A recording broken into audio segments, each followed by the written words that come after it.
दूरदर्शनच्या आजच्या आपल्या विशेष अतिथी या कार्यक्रमामध्ये मी सौश्रुती आपल्या सर्व दर्शकांचं हार्दिक स्वागत करते. आज आपल्याबरोबर बातचीत करण्यासाठी इथे उपलब्ध आहेत डॉक्टर सलील कुलकर्णी, ख्यातनाम कवी, लेखक, संगीत दिग्दर्शक आणि आता चित्रपट दिग्दर्शक, आणि त्यांचा मुलगा, त्यांचा सुपुत्र कुमार शुभंकर कुलकर्णी. कुमार शुभंकर कुलकर्णी हा देखील सांगीतिक क्षेत्रामध्ये त्याने आता पदार्पण केलेलं आहे आणि आपल्या आवाजाने संगीत क्षेत्रामध्ये एक वेगळा ठसा स्वतंत्र त्याने उमटवलेला आहे. त्यांचाच टेल्स ऑफ मेलडी या कार्यक्रमांच्या कन्सर्ट्स आज सगळीकडे चालू आहेत आणि त्यानिमित्ताने आज आपण या दोघांबरोबर थोडी बातचीत करणार आहोत. चला तर मग दोघांनाही भेटूया. शुभंकर, आजच्या या गोवा दूरदर्शनच्या विशेष अतिथी या कार्यक्रमामध्ये तुझं खूप स्वागत. थँक्यू. टेल ऑफ मेलडी हा तुझा आता बँड आहे आणि तुम्ही सादरीकरण करत आहात अनेक ठिकाणी. तर टेल ऑफ मेलडीमध्ये तुम्ही जो एक गिफ्ट ऑफ जॉय सगळ्या दर्शकांसाठी, रसिकांसाठी आणलेला आहे, तर लहानपणापासून तू ज्या ज्या काही गोष्टी करत गेलास, तर ह्या सगळ्यांचा तुला ह्या टेल ऑफ मेलडीच्या सादरीकरणामध्ये कसा काय उपयोग होतो आहे? एकतर लहानपणीपासून मी बाबा, संदीप काका, माझी आई, तिची आई, यांना सगळ्यांनाच मी स्टेजवर परफॉर्म करताना बघतोय. तर मग एकतर मला त्यांच्याकडे बघूनच असं वाटतं की काही आपण कुठूनही आलो असू वर काही करून आलो असू, पण स्टेजवर आल्यावर आपल्याला आपला 100%च द्यायचा आहे. कारण लोकांना हे कळता कामा नये की आपण दमलो आहे किंवा आपली झोप कमी झाली आहे. तर मग हे लोकांना कळता कामा नये. ते ज्या एक्सपेक्टेशन्सनी आले ते त्यांचे अपेक्षा पूर्ण झाल्या पाहिजेत असं मी शिकलो. आणि आयुष्यावर बोलू काय, आता बाबा आणि संदीप काका यांच्या कार्यक्रमाला 20 वर्ष यावर्षी पूर्ण झाली. तर मग जेव्हापासून मी तो बघतोय तेव्हापासून हा सर्वात जास्ती लोकांची इंटरॅक्टिव्ह कार्यक्रम मी बघितला आहे. त्यामुळे हे मी खूप शिकलो की लोकांना एंगेजिंग ठेवणं हा लाईव्ह परफॉर्मन्सचा खूप महत्त्वाचा भाग आहे. त्यामुळे मी आता जेवढं जमेल तेवढं ते टेल ऑफ मेलडीजमधनं करतो आहे आणि लाईव्ह परफॉर्मन्सबद्दल मी खूप शिकलो. आणि बाबा, आई, आजी आणि संदीप काका यांच्यामुळे लहानपणापासूनच मला चांगल्या लिरिक्सचं महत्त्व कळलं. म्हणजे आजकाल मेलडी जरी चांगली असली, मेलडी पण चांगली पाहिजेच गाण्यातली, पण लिरिक्स हा खूप महत्त्वाचा भाग आहे असं मला वाटतं. सो हे सगळंच मिळून मी जे काय शिकलो आहे ते थोडं मी टेल ऑफ मेलडीजमध्ये वापरण्याचा प्रयत्न करतो. मी खरं तर तुझं कौतुक करेल, एवढ्या लहान वयामध्ये तू ही गोष्ट शिकला आहेस की मी थकलो आहे किंवा मला काहीतरी त्रास झाला आहे, माझं जागरण झालं आहे, हे लोकांना कळता कामा नये. अनेक वर्ष लागतात ही गोष्टसुद्धा शिकायला. तुझं खरंच खूप कौतुक. अर्थातच तू बाबांकडनं या सगळ्या गोष्टी शिकतो आहेस. वयाच्या 6व्या वर्षी अगदी अवघ्या एकटी एकटी घाबरलीस ना हे गाणं तुझं आलं आणि त्याच्यासाठी तुला उत्कृष्ट गायक म्हणून पुरस्कार मिळाला. तर त्या संदर्भातली तुझी एखादी आठवण? एकतर ते गाणं खूप स्पेशल आहे कारण ते संदीप काकांनी लिहिलं आहे, बाबांनी कंपोज केलं आहे आणि मी माझ्या आईबरोबर गायलं आहे. त्यामुळे ते सगळ्याच अँगल्सनी खूप जास्ती स्पेशल आहे. आणि मला जेव्हा बाबांनी सांगितलं होतं की तुला नॉमिनेशन आहे सर्वोत्कृष्ट गायकासाठी, त्यामुळे तेव्हा मला माहितीच नव्हती की अवॉर्ड काय असतं, नॉमिनेशन काय असतं. त्यामुळे एक आनंद पण झाला हे ऐकून. आणि बाबा ज्या एक्साइटमेंटनी सांगत होतात ती पण मला आवडली. त्या गाण्याचं मला असं वाटतं, ते गाण्याचं एक्सप्रेशन, आपण गाण्यातलं एक्सप्रेशन विषयी खूप बोलतो, तर तो अगदीच सिनियर KG पहिली असा होता. तर मी त्याला सांगितलं की आपण शब्द जसे बोलतो तसे ते गायला पाहिजे. म्हणजे काय की आपण म्हणतो ना की मला वाटलंच होतं की तू उशिरा येणार, तर वाटलंच होतं गाताना. म्हणजे एकटी एकटी घाबरलीस ना, वाटलंच होतं. तर आपण बोलताना कसं म्हणतो, वाटलंच होतं. तेच गाण्यात कसं कन्वर्ट होतं की वाटलंच होतं आई, म्हणूनच तर सोडून तुला लांब गेलो नाही. तर आपण कसं म्हणतो की अरे तिकडे लांब जायचंय आपण, सो तू लांब गेलो नाही. असं मी त्याला प्रत्येक गोष्ट म्हणून की ना, गाणं तुम्ही कसं शिकवता. आम्ही खूप गप्पा मारत, मग आज 4 ओळी केल्या, उद्या करू आता, किंवा गप्पा मारत गाडीतून जाता जाता एक कडवं शिकवलंय. असं मला किती आठवतंय की असं समोर बसून चल तुला तर अख्खं गाणं शिकवतो, आठवतंय तुला, असं कधीच मी नाही शिकवलं. पण एक एक शब्दाचा अर्थ की हा कसा म्हणायला पाहिजे. तर अगदी सिनियर के जीतला मुलगा असो की अजून लहान असू दे, मुलांना कळत असतं तुम्ही काय भाषेत सांगता. हे मला त्याला मी निश्चयाचं महामेरू कधी शिकवलं होतं, त्याच वयात 6-7 वर्षाचा असताना निश्चयाचा महामेरू बहुतजनासी आधारू म्हणजे काय. तर तो मला प्रत्येक ओळीची एक गोष्ट सांगा. मला आता शिवाजी महाराजांची अजून एक गोष्ट सांगा. तर मी पेशन्स जर तिथे माझा सुटला असता की हे बघ गोष्ट बिष्ट नाही, गाणं शिकायचं तर शिक, तर त्याला ते गाणं कधीच पाठ झालं नसतं. आता तो सहज पाठ हक्क ते गाणं अनेक वर्ष गातोय. पण कित्येक दुष्ट संहारीला, कित्येकासी धाक सुटला, कित्येकासी आश्रयो जाहला शिवकल्याण राजा. प्रत्येक ओळीचा त्याला अर्थ माहिती आहे जेव्हा तो गातो तेव्हा. तर हे तर एकटीच्या वेळचं असंच ते गाणं सगळं तो शिकला आणि त्याच्यानंतर रेकॉर्डिंगला तो उभा राहिला. तर रेकॉर्डिंगला उभा राहताना तो इतका छोटा होता की तो हेडफोन बिडफोन लावून तो एकटी घाबरलीच ना असं अशी मान हलवत होता. तर तो रेकॉर्डिस्ट म्हटला की अरे तो फोकस सारखा बदलतोय माईकचा, असा गेला की. तर मी त्याला सांगितलं तर तो लहानपणापासून खूप शहाणा म्हणजे ऐकतो तो तेव्हाही त्याने ऐकून असा प्रयत्न केला, पण मग त्याच्या गाण्यातला तो स्विंग जायला लागला. तर मी म्हटलं आता काय करूया, म्हटलं मी आत येतो म्हणून मी आत आणि त्याला मी असं धरून ठेवलो. तर मी असं गुडघ्यावर बसलो होतो आणि मी त्याला असं पकडून ठेवलं होतं की तू जास्त हलू नयेस म्हणून. आणि झालं 1.5 मिनिटं 2 मिनिटं तर गुडघे माझे दुखायला लागले असं पकडून. आणि मी त्याच्याकडे बघून असा चेहरा केला की दुखतोय पाय. तर याच्यावर तो हसला माईकवर. तर तो इतका छान हसला तर मी त्या रेकॉर्डिस्टला म्हटलं हे असंच ठेव. आणि कारण तो गाता गाता हसलाय. तुम्ही तर असं गाणं ऐकलं तर त्या गाण्यात ते एक लाफ्टर आहे आणि ते प्रचंड तसं सगळे कॉपी करतात. खरंय. तर आता हे ना कारण ते त्या वयातल्या मुलाचं नॅचरल लाफ्टर होतं.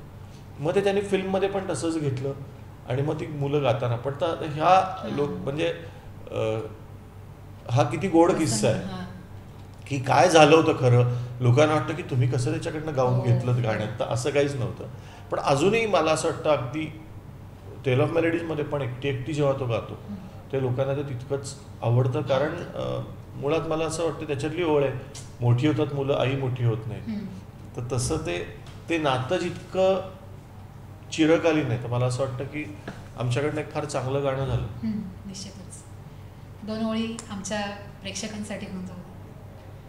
एकटी घाबरलीस ना वाटलंच होतं आई, म्हणूनच तर सोडून तुला लांब गेलो नाही. ना ना ना ना ना ना ना ना ना ना. आली होती जाम झोप गुडूप झालो असतो, भीती कसली थेट उद्याच उठलो असतो. मात्र वाटलं आपल्या पुरता विचार बरा नाही. मी आहे शूर माझी आई तशी नाही. एकटी घाबरलीस ना वाटलंच होतं आई, म्हणूनच तर सोडून तुला लांब गेलो नाही. ना ना ना ना ना ना ना ना ना. खूप छान, मस्तच. याच गाण्याने तुला ओळख मिळाली आणि आज खूप प्रसिद्ध झाला. आणि हेच गाणं तुला सगळीकडे फरमाईश मला खात्री आहे मिळत असणार आहे की हे गाणं तू म्हणून दाखव. लहानपणी बाबा तुला अनेक गोष्टी सांगायचे, तर तुझ्या एखादी आठवणीत राहिलेली किंवा खूप आवडणारी गोष्ट अशी कुठली? आता ज्यांनी एकदा काय झालं बघितलं आहे त्यांना आठवलं असेल की सुमित राघवन त्याच्या मुलाला एक चिंकीची गोष्ट सांगतो. तर मग ही चिंकीची गोष्ट खरंच आम्हाला बाबा सांगायचे जेव्हा मी आणि माझी बहीण छोटे होतो खूप. अच्छा. तर मग आम्ही त्या दिवशी काय केलं आणि काय करायला पाहिजे होतं हे तो बाबा आम्हाला कधीच ओरडला नाही. कधीच त्यांनी आम्हाला असं काही एका रागीट टोनमध्ये काही सांगितलं नाही. त्या गोष्टी थ्रू सांगितलं की चिंकीने असं करायला पाहिजे होतं की नाही. मग चिंकीने असं केलं असतं तर ती शहाणी मुलगी तिला आपण म्हणू.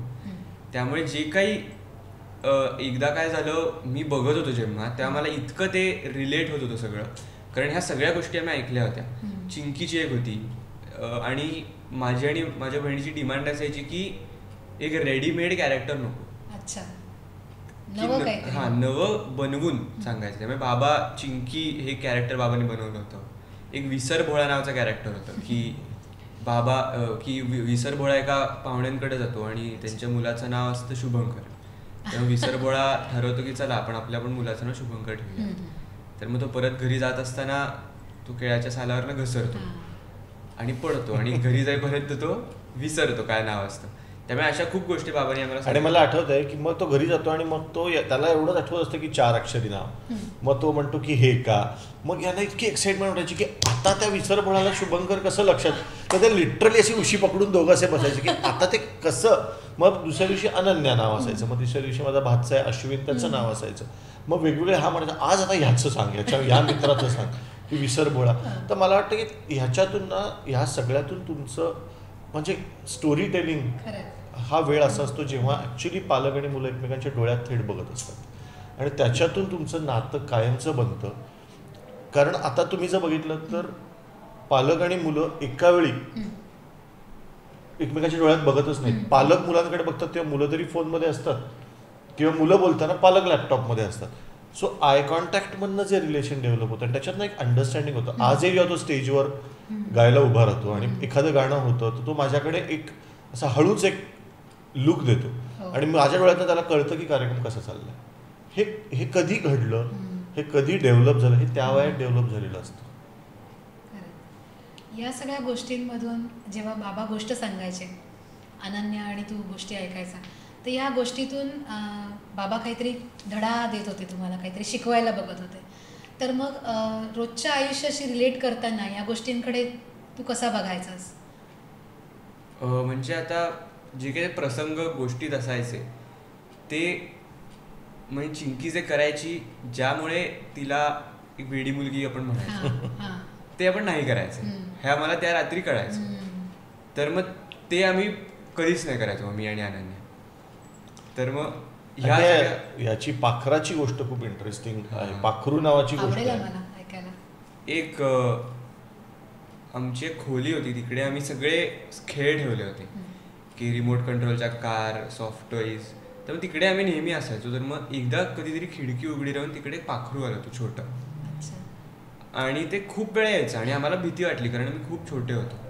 तर मग ते परत आम्ही कसं तरी ते बाहेर गेलं आणि खिडकी लावली. तर मग पुढच्या दिवशी ते परत आलं आणि तेव्हाच एक आदल्या दिवशी कुठेतरी गोष्ट सांगितली होती बाबांनी की चिंकीचीच गोष्ट होती. तर मग ते पाखरू नेमकं अनफॉर्च्युनेटली त्या दिवशी पंख्यात अडकून ते पडलं. आमच्याकडे पंखा चालू होता आणि त्या पंख्यात अडकलं आणि ते पडलं. आणि मी त्याच्याकडे बघेपर्यंत यांनी मला एकच खूप खूप शांतपणे इनोसंटली प्रश्न विचारला की बाबा हे बॉय असेल का गर्ल. आणि तेव्हा मला इतकं ते चमकलं की आपण या पाखराच्या घरच्यांच्या दृष्टीने विचारच नाही करत आहे. आणि मग ती गोष्ट जशी ना तशी एकदा काय झालं मध्ये की ते म्हणजे त्याला हे मुलाला सांगायचंय की बाळा आयुष्यात कोणाच्याही बाबतीत काही होऊ शकतं पण त्याला गोष्ट सुचत नाही. आणि त्याला मुलगाच हे म्हणतो की पाखरू पडलं आणि त्याला एकदम ते आठवतं आणि मुलगा म्हणतो की सांग ना बाबा हे कोण असेल, बॉय असेल का गर्ल, आणि त्या घरातले कोण असतील, बाबा असतील का आजोबा असतील का मुलगा असेल. आता हे यांनी एकच प्रश्न विचारला होता मला की बॉय असेल का गर्ल. पण मला ती मी गोष्ट मग पुढे ती अशी डेव्हलप केली की तो असं विचारतो आणि मग त्याला असं सुचतं की ही गोष्ट या मुलाला कळली आहे, मग तो पाखरू नावाची गोष्ट. सो असं माझं असं म्हणणं की आपलं जगणं, आपल्या कलाकृती, आपलं गाणं हे खूप एकसंध असतं. एकटी एकटी घाबरलीस ना मध्ये आईचं आणि मुलाचं नातं तसंच असतं. आज तो जेव्हा गातो की मी आयुष्यावर बोलू काय मध्ये गातो, अख्खं थिएटरच्या डोळ्यात पाणी असतं. मग ते अगदी किती एरवी राकट दिसणारे पुरुष असू देत किंवा स्त्रिया असू देत, ते काय येतं कारण आईचं आणि मुलाचं नातं बदलत नाही. किंवा दमळ्या बाबाची कहाणी गातो तेव्हा सगळ्या मुलींच्या डोळ्यात पाणी काय येतं. तर तसं मला असं वाटतं की बेसिक मूल्य आयुष्याची बदलत नाहीत, ती तशीच वर्षानुवर्षे युगानुयुग ते नातं तसंच असतं. आणि त्यामुळे त्या गोष्टीतून जे पोचलं ते मला खूप महत्त्वाचं वाटतं. अलीकडे आपण काय करतो, आपण इंटेलिजन्स वाढवायला बघतो, आपण कसं त्याला केपेबल टू अर्न करू असं मला वाटतं. केपेबल टू अर्न तर करायलाच पाहिजे पालकांनी मुलांना, पण केपेबल टू फील पण करायला पाहिजे. फार महत्त्वाचं आहे. तुम्हाला जर जाणवल्याच नाहीत गोष्टी, तुम्हाला जर समुद्र बघून तुम्हाला मजा नाही आली, तुम्हाला नायगारा फॉल्स बघून मजा नाही आली, तुम्हाला एखादी सुंदर एखादी कलाकृती बघून जर तुम्ही हल्ला नाही, तर अर्निंगचा उपयोग काय? तर मी म्हणजे शुभंकरवर, अनन्यावर, माझा भाचा भाची, माझे स्टुडंट सगळ्यांवर माझा हा संस्कार करायचा इनडायरेक्टली प्रयत्न असतो की त्यांनी आयुष्य रसरशी जगावं. त्यांना मजा पण यायला पाहिजे. नुसते महिन्याला पैसे मिळाले आणि चांगली महिन्यातनं एकदा टिकमार्क केल्यासारखी ट्रिप केली. टिकमार्कसाठी काहीच करू नये. माझं म्हणणं रोजचं आयुष्य ट्रिपसारखं असावं आणि ट्रिपमध्ये पण कामं होऊन जावीत. असं जर झालं हा म्हणजे काय, आमचं म्हणलं तर रोजच ट्रिप असते. आम्ही रोजच आता कार्यक्रमाला आम्ही कुठे बाहेर जातो तर आम्ही जाताना म्हणलं तर मजाच असते. काही वेगळं काही मोठं आपण करतोय ह्याची गरज नाही. म्हणजे विमानात आकाशात एक विमान जाताना पण बघून तेवढीच एक्साइटमेंट आज पण मला वाटते. वा, खरंच खूप छान. 12वीमध्ये आम्ही असं ऐकलं होतं की तुझं हे सगळं गाण्याचा प्रवास आणि सादरीकरण, मोठमोठ्या कार्यक्रमांमध्ये आता तुझे कॉन्सर्ट्स चालू असतात, या सगळ्यामध्ये सुद्धा 12वीची अंतिम परीक्षा होती आणि त्यामध्ये तुला 89% असा तुझा निकाल होता. तर काय सांगशील की हे सगळं गाण्याचं सांगीतिक क्षेत्रामध्ये तुझं पदार्पण, कॉन्सर्ट्स आणि यामध्ये अभ्यास याची सांगड घालून तू इतके छान मार्क मिळवलेस? एकतर आमची बोर्डाची परीक्षा होती 21 फेब्रुवारीला आणि 2 फेब्रुवारीला एक कॉन्सर्ट होता 20 दिवस आधी. त्यामुळे एकतर आजी माझी म्हणत होती की नको, इतकी जवळ परीक्षा आलेली असताना नको करायला कॉन्सर्ट. आणि पण बाबा म्हणलं की ठीक आहे करेल तो. तर मग बाबांनी मला एवढंच सांगितलं की आता कॉन्सर्ट आपण करतोय त्यात तू 100% देतोयस हे दिसतंय, पण आता दुसरं काही आहे ज्यात पण तुला 100% द्यायचंय, कारण ते तुझ्या उपयोगाचं आहे. तू कोणासाठी हे करत नाहीयेस. तू हे कोणाला तुला दाखवून द्यायचं नाहीये की मी हुशार आहे किंवा कोणाला तुला प्रूव्ह करायचं नाही की मी इतके मार्क पाडू शकतो. तुला वाटलं पाहिजे की ठीक आहे आपण चांगलं केलंय. तू म्हणजे जर तुला कोणी विचारलं किती मार्क पडले 12वीत तर मग तुला वाईट नको वाटायला मार्क सांगायला, तुला समाधानी वाटू दे. त्यामुळे तुला हवे असतील मार्क तर तू अभ्यास कर, नाही तर मला 50% मिळाले तरी आवडेल, पण जे काय तू करशील त्यात हाफ हार्टेड काय करू नकोस. नंतर तुला समाधान राहू दे. नाही, माझं एवढंच म्हणणं असतं, मी त्याला काय माझ्या मुलीला काय सांगतो, जो आकडा सांगायला तुम्हाला कम्फर्टेबल वाटेल ना तेवढे मार्क मिळवा. तुम्हाला छान वाटलं पाहिजे तो आकडा सांगायला. माझ्यासाठी तुम्ही हिरोच आहात, तुम्हाला 50% मिळाले काय किती टक्के, माझ्यासाठी तुम्ही हिरोईनच. पॉईंट असं आहे तुम्हाला छान वाटलं पाहिजे. आणि आता त्याला असं झालं की तो फिलॉसॉफी घेऊन BA करतोय, तर त्याला फिलॉसॉफी आवडते. आणि आता त्याला असं झालंय की नाही मी आता मला माहिती आहे की मी जर माझ्याकडनं दिलं तर मार्क मिळतात. सो ते आणि मार्क मिळतात एक, आणि मला गोष्टी लक्षात येत कळतात. सो ते खूप महत्त्वाचं आहे. म्हणजे शेवटी गोष्टी कळल्या पण पाहिजेत मार्कांच्या. त्याला तर फिलॉसॉफीसारखा विषय घेतला याचा मला आनंद आहे. आणि मी म्हणजे मला असं वाटतं की छान चांगलं ऐकावं, चांगलं बघावं. गाणं अशी गोष्ट आहे की जी तुम्हाला खूप शांत करते. तर ती त्याच्याकडे म्हणजे माझी अशी इच्छा आहे की गाण्याने त्याला तू पीस ऑफ माइंड कायम द्यावा. नक्कीच. पण एक खूप चांगला तुम्ही संदेशातनं दिलात. पालक या दृष्टिकोनातून बघत नाहीत याकडे की कुठले मार्क सांगताना तुला चांगला वाटेल. हा जो एक नजरिया आहे ना की निश्चितच मुलांना तो इंट्रोवर्ड करतं की अरे मला काय हवं आहे, मला कुठले मार्क दिसलेले मला हवे. सो एक वडील म्हणून निश्चितच तुम्ही खूप चांगले आदर्श आपल्या मुलांना देत आहात आणि शिकवण तुमची त्या मुलामध्ये दिसत आहे. तुमचा जो बँड आहे आता जो आपण टेल ऑफ मेलडीमध्ये आपण सादर करतो, तर कोण कोण आहेत आणि काय काय सादरीकरण करतायत किंवा त्यांचं इंट्रोडक्शन थोडी सांग. एक बाबाचा पहिलीपासूनचा मित्र आहे, त्याचं नाव ज्ञानेश सूर्यवंशी. तर मग ते खूप पहिलीपासून मित्र आहेत. तर मग त्याचा मुलगा, ज्ञानेशकाचा मुलगा म्हणजे जय सूर्यवंशी.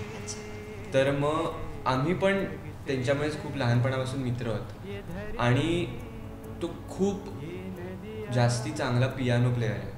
म्हणजे आणि रॉयल स्कूल ऑफ लंडनच्या त्यांनी अनेक एक्झाम दिलेल्या आहेत आणि फार अप्रतिम प्लेयर आहे. तर तो आणि शुभंकर असं खरं तर पहिल्यांदा वाटलं की तुम्ही दोघांनी एकत्र काहीतरी करायला पाहिजे. हा. 2 या वयाची 16-17 वर्षाची इतकी गुणी हम्म. मुलं तर तुम्ही काय करू शकता. याच्यातून आम्ही ते सुरू केलं. अच्छा. मग अजून एक अरुषी पांडकर म्हणून यांच्याच वयाची मुलगी, ती बेस गिटारला जॉईन झाली. मग ड्रमर्स आमचे 2 ड्रमर, एक आदित्य रंगा किंवा मग नील जोशी असतो.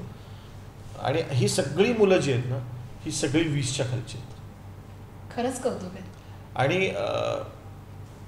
ते जे जे गात आहेत ते हेमंत कुमार जेव्हा सादर करतात तेव्हा म्हणजे एक संकल्पना या कार्यक्रमाची अशी आम्ही म्हणतो ना की एक गाणे द्यायचे आणि एक गाणे घ्यायचे. क्या बात. की मी जर तुला एक गाणं दिलं तर मी एक गाणं तुझ्याकडनं घ्यायला पण पाहिजे. सो एक हेमंत कुमारजींचं गाणं ऐकल्यानंतर त्याचा चॉईस पण मी ऐकतो. आणि मला खूप बरं वाटतं की तो चांगली लिरिक्स असलेलीच इंग्लिश गाणी निवडतोय. मग ते एड शिरनची असू दे, ती टेलर स्विफ्ट, तर ऑफकोर्स उत्तमच लिरिक्स असतात.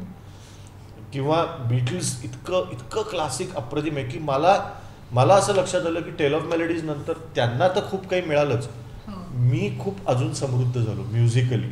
कारण लहानपणापासून मी हार्डकोर क्लासिकल खूप ऐकलं. पुण्यात सवाई गंधर्व महोत्सव दरवर्षी अटेंड केला.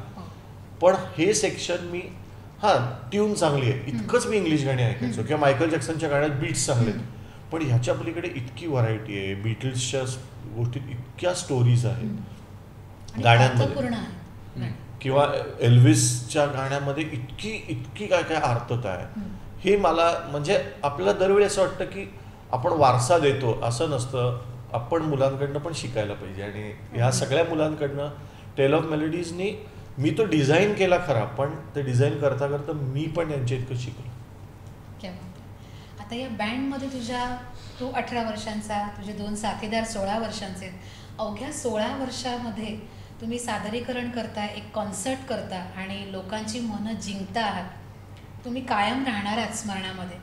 तर या वयामध्ये एक आपलं पॅशन किंवा हे जॉनर आहे आणि आपण ते काय म्हणूया त्याचं एक माझी आता लाईफची हे मिळालेली आहे, मला ट्यून मिळालेली आहे. अशा ह्याच्यातनं तुम्हाला हे तुमचं एक बॉन्डिंग तयार झालं आहे. तर ही टीम म्हणजे काही जण मला वाटतं ऑडिशन्समधनं आले असतील तुमच्या ह्याच्यामधून. तर ते कसं काय टीमअप झालं तुमचं 4 जणांचं? एकतर बाबा आणि संदीप काका यांची एक मुलाखत मी आणि संदीप काकाची मुलगी म्हणजे रुमानी खरे यांनी घेतली होती. तेव्हा मी संदीप काकाला विचारलं होतं की जेव्हा तुमचा पहिला आयुष्यावर बोलू काही झाला तेव्हा तुमचा काय एम होता की करायचेत का 20 वर्ष, की किती कार्यक्रम करायचे. तर मग संदीप काका म्हणला होता की एकच आमचा एम होता की आम्हाला मज्जा आली पाहिजे. तर मग हाच माझा आणि जयचा पण इनिशियल एम होता की मजा आली पाहिजे. बाबांनी आम्हाला सांगितलं होतं की आता तुझी एवढी गाणी पाठ आहेत आणि तो पियानो वाजवतो तर एकत्र गाणी बसवा. तर मग आम्ही हिंदी, मराठी, इंग्लिश अशी सगळी मिळून एक 80-90 तरी गाणी बसवली होती लॉकडाऊनच्या काळात. तर मग त्यातून आम्ही एक 18-20 अशी निवडून हा आम्ही कॉन्सर्ट करतो. तर मग असा आमचा एमच. मग पहिल्या कॉन्सर्टला 1 वर्ष आधी जो कॉन्सर्ट झाला तेव्हा असा काहीच एम नव्हता की आपल्या ते इतके शोज झाले पाहिजेत, आता आपल्या इथे शो झाला पाहिजे, तिथे शो झाला पाहिजे, आपल्याला इतके पैसे मिळाले पाहिजेत. हा तर खूप लांबचा विचार होता. आम्ही पहिले स्टेजवर गेल्यावर आमचं एवढंच होतं की मस्त आज परफॉर्म करू, छान गाणी गाऊ, एन्जॉय करू. तर मग हाच एक आमचा एम होता. आणि हे प्रत्येकाच्या मनात असणं फार महत्त्वाचं होतं. कारण सगळ्यांच्या मनात हेच होतं की आपण एन्जॉय करायचं, की मजा करू, जे होईल ते होईल. चुकलो तर त्या चुका परत करायच्या नाहीये, सेम चुका परत नाही होता काम. हे सगळ्यांच्या मनात सेम असल्यामुळे ते आमचं सगळ्यांचं बॉन्डिंग झालं आणि ते अजून आहे आणि खूप वर्ष राहील होपफुली. स्कूल ऑफ लर्निंग आहे खरं म्हणजे हे सगळं. पण तुम्ही हे खूप कमी वयामध्ये कॅच केलं आहे, त्याबद्दल तुम्हाला सगळ्या बँडचंच विशेष कौतुक. आणि बऱ्याचदा आपण असं ऑब्झर्व करतो ना की मराठी जे गायक आहेत ते विशेषतः इंग्रजी गाणी सादरीकरणामध्ये आपल्याला दिसत नाहीत फारसे. तर तू इंग्रजी गाणी ही याच्यामध्ये घेतलेली आहे, जसं आत्ता बाबांनी उल्लेख केला सगळ्या ह्यांचा. तर ती सगळी अर्थपूर्ण गाणी आहेत, सगळी दर्दभरी गाणी आहेत. तर त्यांची निवड कशी केलीस आणि मराठी, इंग्रजी, हेमंत कुमार ह्या सगळ्यांचं कॉम्बिनेशन कसं तयार केलं? एकतर आमची शाळा अभिनव विद्यालय, आमची इंग्लिश मिडियम शाळा होती. तर मग तेव्हा आम्हाला पहिलीपासून चांगले इंग्लिश उच्चार ह्याचा एक वेगळा तास असायचा हो. की तुम्ही ड कसा म्हणला पाहिजे, ट कसा म्हणला पाहिजे, हे आम्हाला खूप एनन्सिएट करून शिकवायचे. आणि आम्हाला 5वी पासून वेस्टर्न म्युझिक नावाचा एक वेगळा विषय होता. त्यामुळे तेव्हा मी पहिल्यांदा ब्रायन ॲडम्स और क्वीन, बीटल्स हे तेव्हा मी पहिल्यांदा ऐकली होती गाणी. पण मी इतका जेव्हा मोठा नव्हतो की माझ्या ती लक्षात राहतील. त्यामुळे मी इंग्लिश गाणी आवडतात एवढं माझं लक्षात होतं. आणि मग एक 8वी 9वीत गेल्यावर मी आत्ताची इंग्लिश गाणी सगळी ऐकायला लागलो. म्हणजे टेलर स्विफ्ट असेल, हॅरी स्टाईल्स अशी ऐकायला लागलो. आणि लॉकडाऊनमध्ये एक पिक्चर होता, त्याच्यात मी बीटल्सचं गाणं होतं जी एक अंगाई म्हणून वापरली होती. तर मग तेव्हा मी बीटल्स पहिले ऐकायला लागलो. आणि मग सगळीच मी इंग्लिश गाणी खूप ऐकली. आणि मग ती मी परत जय बरोबर ती 80-90 गाणी बसवली त्यात. आणि मला असं वाटतं बरं का की ती भाषा गाताना ती भाषा छान गायली पाहिजे. म्हणजे इंग्लिश गाताना असं वाटताच कामा नाही की हा मराठी आहे का भारतीय आहे. नाही, हा कळलं नाही पाहिजे की हा कुठला लंडनला राहणारा मुलगा आहे का ब्राझीलचा मुलगा आहे का अमेरिकन मुलगा आहे. आणि मराठी म्हणजे सुधीर मोघेंची ओळ आहे जी मी त्याला नेहमी सांगतो की मी मराठी, भारतीय मी विश्वाचा आहे, पण मी मराठी हे तर झालं, ते यायलाच पाहिजे.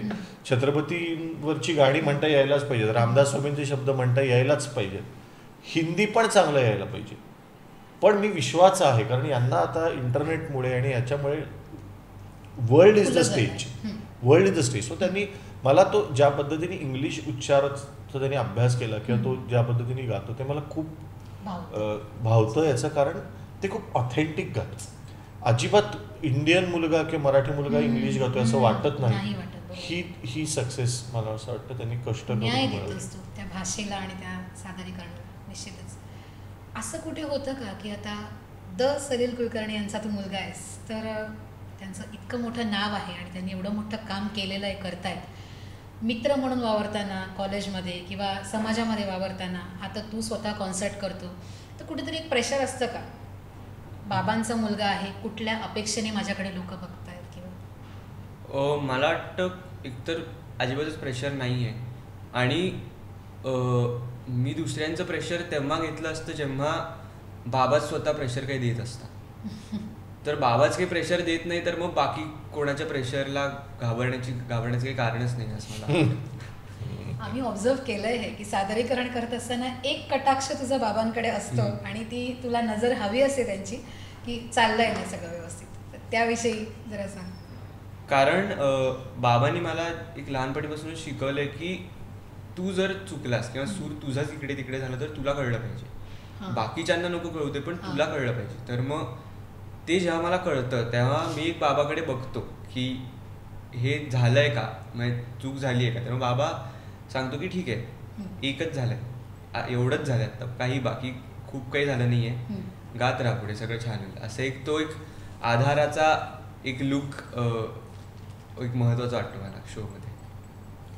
आत्ता बाबांचा जो नवीन पिक्चर प्रदर्शित झाला आहे की ज्याला उत्कृष्ट पुरस्कार उत्कृष्ट चित्रपटाचा मिळाला आहे, तर त्यामध्ये सुद्धा तू एक गाणं गायलंयस, तर त्याच्यात काही पोळी तू सादर कर. हो, ते श्याम आणि राम नावाचं गाणं आहे. तर मग हे आपण खूप वेळा बघतो की आपण अतिशय एक छोटी गोष्ट की चला आज मित्रांबरोबर जाऊन आपण एक बर्गर खाऊया, हे पण एक खूप मोठी गोष्ट असते एक रस्त्यावरच्या मुलांसाठी. की आपल्याकडे एक जनरल असतं की चला एक इव्हिनिंग स्नॅक्स म्हणून बर्गर खाऊया. त्यांना हेच माहिती नसतं की इव्हिनिंग स्नॅक्स म्हणजे काय. त्यांना फक्त माहिती असतं की आज पोट भरलंय, पोट भरलं पाहिजे आज. ते कधी भरेल, लंचला भरेल का इव्हिनिंग स्नॅक्सला भरेल का डिनरला भरेल हे त्यांना काहीच कल्पना नसते. त्यामुळे हे गाण्या थ्रू मला सांगता येणं हे खूप मला एक महत्त्वाचा भाग वाटला. त्याचं मी गाऊन माझ्या घरी 5 खोल्या त्याच्या घरी 1, माझ्या घरी चित्रे त्याच्या भिंतीवरती भेग, पावसासाठी बाहेर मी भिजायला जातो, पाऊस म्हणे थेट त्याच्या घरातच येतो, मी आहे श्याम मित्र माझा राम, मी जातो शाळेमध्ये राम्या करी काम, मी आहे श्याम मित्र माझा राम, आठवड्याला गणवेशाचे 2 मला जोड, रामूकडे वर्षाकाठी चड्ड्या फक्त 2, थंडीसाठी माझ्याकडे स्वेटर झाले 7, रामू मात्र घाली फक्त काखे 2 हात, मी आहे श्याम मित्र माझा राम. तू खरंच खूप भाग्यवान आहेस, एवढं दर्दपूर्ण गाणं आणि इतकं अर्थपूर्ण गाणं तुला बाबांमुळे, संदीप सरांमुळे गायला मिळालं आणि ते गाणं खूप गाजलं. आज सगळी मुलं ते गाणं ऐकत आहेत आणि ते खूप प्रसिद्ध झालं आहे गाणं. याच्या पुढच्या तुझ्या सगळ्या कॉन्सर्ट्स आहेत किंवा पुढे काय तुझ्या आता पुढे आयोजन काय आहे तुझं, म्हणजे डोळ्यासमोर काय आता प्रोजेक्ट्स आहेत? आता अल्टिमेटली या टेल ऑफ मेलोडीजचा असाच माझा एम आहे की जे आता ओरिजिनल्स टू कव्हर ह्यांचा रेशो ओरिजिनल्स गाणी कमी आहेत, तर मग ती मेजॉरिटी करायची असाच माझा एम आहे. आत्ताच एका कंपनीनी ओरिजिनल्ससाठी साईन केलं आहे मला, त्यामुळे नवीन एक गाणं येईल हिंदी, सो ते सगळ्यांना आवडेल अशी आशा. निश्चितच याही पुढे तुला अजून अशी मिळत राहणार आहे आणि गोव्यातही टेल ऑफ मेलोडीजचे जास्तीत जास्त तुझे शोज होऊ देत. या सगळ्या प्रवासासाठी आणि सगळ्या पुढच्या कारकिर्दीसाठी गोव्याच्या सगळ्या दर्शकांकडून आणि सगळ्याच आमच्या रसिक प्रेक्षकांकडून तुला खूप साऱ्या शुभेच्छा. तू आज आमच्याबरोबर आलास, इथे बातचीत केली आमच्याशी, त्यासाठी खूप धन्यवाद. थँक्यू.